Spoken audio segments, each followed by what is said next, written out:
पारधी आवाज news network, पारधी समाजाच्या न्यायासाठी बुलंद आवाज. जय आदिवासी, जय भीम, जय संविधान. मी आदिवासी कन्या संगीता कडाळे.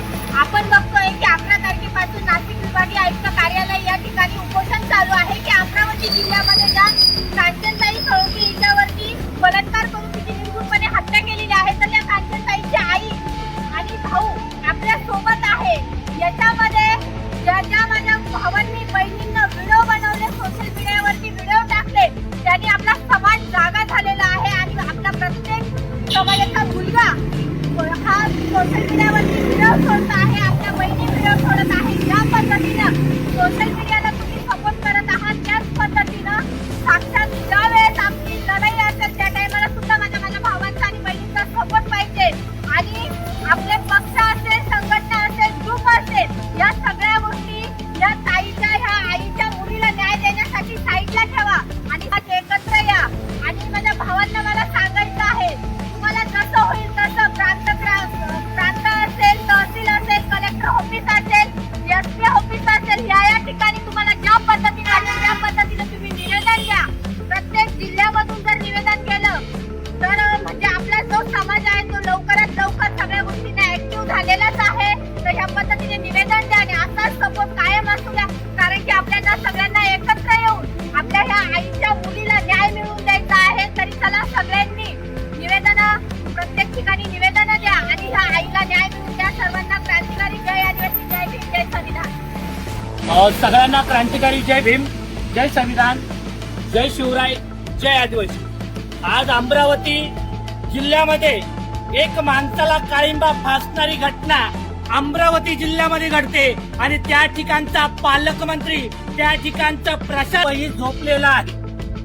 झोपलेलं याच्याकरता आहे, ज्या वेळेस कांचन चोळून त्याचा हत्या करण्यात आली त्याच वेळेस नामर्दाचं सरकार झोपी गेलेलं होतं. एकही तिला वाचवण्यासाठी आलेलं नाही.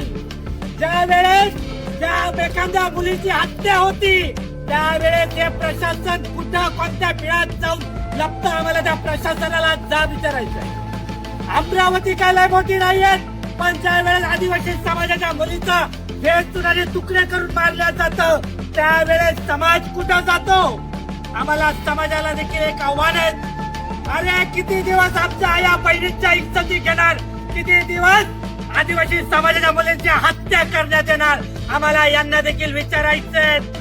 जर या हत्या थांबल्या नाही तर यांच्या बोकांडी आम्ही बसल्याशिवाय राहणार नाही, अशा प्रकारचा इशारा या सरकारला देऊ इच्छितो. आज एक तुम्ही कांचनताईला मारलं गेलं, कांचनताईच्या वडिलांना मारलं गेलं, आता काय तिच्या आईची हत्या करणार का कांचनताईच्या भावाची हत्या करणार? आम्हाला या प्रशासनाने उत्तर देण्यात यावं. जर या ताईला न्याय मिळाला नाही, आम्हाला त्या ठिकाणचे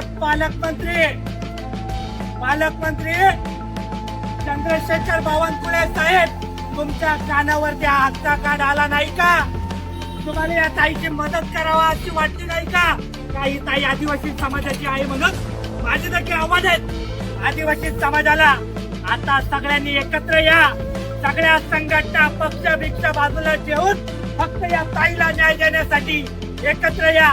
सगळ्यांना क्रांतिकारी जय भीम, जय संविधान, जय आदिवासी. आग लागली उरात, काळाने केला घात, रडत म्हणे जनता सारी, नेला मायेचा हात.